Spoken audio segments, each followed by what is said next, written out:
সংগঠন বিভিন্ন হেজাব পরে, মা বোনরা যারা এজেন্ট থাকবেন, যারা হেজাব পরে যাবে তাদের হেজাব খুলে দেখবেন এই সত্যিকারের ভোটার কিনা।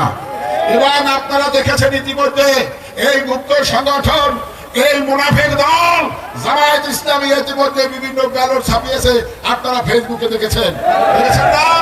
এবং বিভিন্ন সিল কেটেছে, তারা কিন্তু ওই ব্যালটে ছিল মেরে বাক্সে ভরতে চেষ্টা করবে।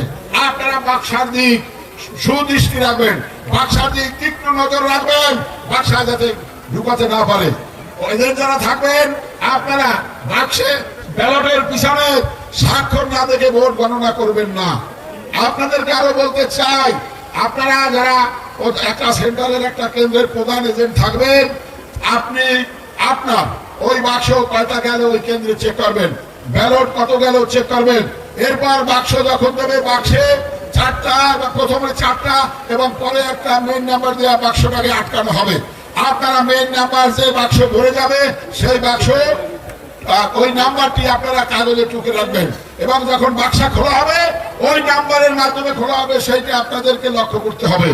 প্রিয় ভাই সাহেব, আমরা এত রক্ত, এত সংগ্রাম, এত আন্দোলনের মধ্য দিয়ে আজকে বাংলাদেশের মানুষের ভোট অধিকার প্রদানের ব্যবস্থা করে আমাদের প্রিয় নেত্রী দেশনেত্রী বেগম খালেদা জিয়া আমাদের মধ্যে নাই।